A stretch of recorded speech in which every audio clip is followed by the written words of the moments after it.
میں اکثر عقائد بیان کرتے ہوئے عرض کرتا ہوں کہ بہت سی چیزیں جو اللہ تعالیٰ کے لیے حدیث کے ظاہر سے ثابت ہیں، وہ ظاہری اعتبار سے تو ہم ان کو دیکھ لیتے ہیں، لیکن حقیقی اس کا مفہوم وہ نہیں ہوتا جو ظاہر سے سمجھ میں آ رہا ہوتا ہے۔ جیسے اللہ کے لیے چہرے کا لفظ استعمال ہوا، اللہ تعالیٰ کے لیے ہاتھ کا لفظ استعمال ہوا، اللہ کے لیے پنڈلی کا لفظ استعمال ہوا، اللہ تعالیٰ عرش پر ہے، یہ اس طرح کے الفاظ آئے تو لیسا کمثلہ شیء کی آیت نے ان سب کی نفی کر دی کہ اگر یہ چیزیں ہیں بھی تو یہ اپنی حقیقت پر نہیں ہیں۔ اللہ تعالیٰ کے ہاتھ سے مراد کوئی اس طرح کا ہمارا ہاتھ نہیں ہے، بلکہ اس کی قدرت مراد ہے۔ اللہ تعالیٰ کی پنڈلی سے مراد آخرت کی شدت یا اللہ تعالیٰ کی سلطنت مراد ہے۔ اللہ تعالیٰ کے چہرے سے مراد اللہ تعالیٰ کی رحمت کی توجہ ہے۔ اسی طرح عرش پر اللہ تعالیٰ نے استوا فرمایا، اس کا مطلب یہ نہیں ہے کہ وہ کوئی جسم رکھتا ہے اور عرش پہ آ کے بیٹھ گیا ہے، یعنی اس نے عرش پر خصوصی توجہ فرمائی ہے۔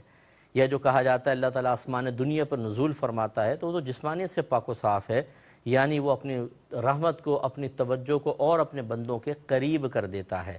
اسی طرح اللہ تعالیٰ خوش ہوتا ہے، اللہ تعالیٰ ناراض ہوتا ہے، تو یہ ہے عوارض ذات بشریہ۔ جب کوئی چیز ہمارے دل پر خوشگوار اثر چھوڑتی ہے تو خوشی پیدا ہوتی ہے، اگر برا اثر ڈالتی ہے تو یا تو ہم صدمے میں جاتے ہیں، یا غم پیدا ہوتا ہے، یا پھر تعجب پیدا ہوتا ہے، حسرت پیدا ہوتی ہے، اور یا ہم غصے میں آتے ہیں۔ اس کا مطلب ہے خوشی ہو، غم ہو، غصہ ہو، یہ چیزیں اس بات کا تقاضا کرتی ہیں کہ پہلے طبیعت ایک اثر قبول کرتی ہے، اس کا ریئیکشن ہوتا ہے، یہ اس کا رد عمل ہوتا ہے، اس کے جواب میں ہوتا ہے۔ اس کا مطلب اگر مجھے خوشی کی خبر نہیں ملے گی تو میں کیوں خوش ہوں گا؟ اس کا مطلب یہ ہو اگر میں خوش ہو رہا ہوں تو کم از کم اس خوشی کے سلسلے میں اس چیز کا محتاج ہوں جو خوشی کو پیدا کر رہی ہے، اور اللہ تعالیٰ محتاجیوں سے پاک و صاف ہے۔ اس لیے جب یہ لکھا جاتا ہے اللہ خوش ہوتا ہے، اس کا مطلب یہ نہیں ہے کہ وہ ہماری طرح خوش ہوتا ہے کہ اس کے معاذ اللہ ایک دل ہے اور اس کے دل پر ہمارے کسی عمل کی وجہ سے اچھا اثر قائم ہوا، پھر اس اثر کا اثر یہ ہوا کہ اللہ تعالیٰ کی کیفیت بدل گئی اور وہ خوش ہو گیا۔ معاذ اللہ ثم معاذ اللہ، اللہ کے لیے ایسا نہیں ہے، بلکہ اللہ کے خوش ہونے کا مطلب یہ ہے کہ اس نے جیسے نماز، ہم کہتے ہیں نماز پڑھو اللہ خوش ہوگا، اس کا مطلب کیا ہے کہ اللہ تعالیٰ نے ازلی فیصلہ کیا ہے کہ کوئی نماز پڑھے گا اسے انعام دیں گے، تو یہ انعام دینے کا ارادہ جو ہے اسی کو ہم خوشی سے تعبیر کر دیتے ہیں۔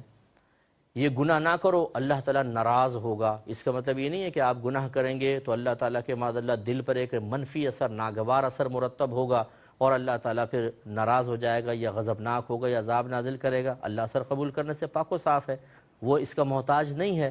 تو اس کا مطلب کیا ہے؟ وہی ازلی ارادہ، اگر تم نماز چھوڑو گے اللہ ناراض ہوگا۔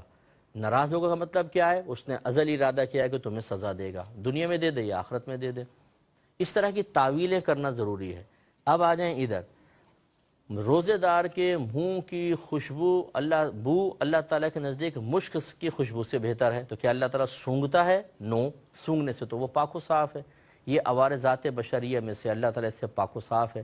مراد وہی ہے کہ یا تو یہ اس سے مراد اللہ کے نزدیک سے مراد پھر فرشتے ہیں کہ فرشتے کو خوشبو محسوس ہوتی ہے، یا پھر یہ ہے کہ بروز قیامت اللہ تعالیٰ کو خوشبو نہیں آتی، بروز قیامت اللہ تعالیٰ اس روزے دار کے منہ میں خاص خوشبو پیدا کر دے گا جو مشک سے زیادہ بہتر ہوگی۔ بس یہ نہیں ہے کہ اللہ تعالیٰ کی باقاعدہ ناک ہے، اس کی سینسز ہیں، وہ چیزوں کو محسوس کرتا ہے، پھر وہ اثر انداز ہوتی ہیں، پھر ایک عمل ہوتا ہے۔ لیسا کمثلہ شیء، اللہ کی مثل کوئی شے نہیں ہے۔ اگر مجھے خوشی غم ہوتی ہے، میں سونگتا ہوں، اسمیل آتی ہے، خوشبو آتی ہے، تو اللہ تعالیٰ میری مثل نہیں، گویا کہ وہ ان عوارضات سے پاک و صاف ہے۔ اس لیے جہاں کہیں حدیثوں میں اس طرح کا مفہوم آیا، یہ نہیں کہ اللہ تعالیٰ کو بندوں کی سطح پر اتار کر اس کے بارے میں ویسے ہی تصورات قائم کیے جائیں، یہ غلط ہوگا۔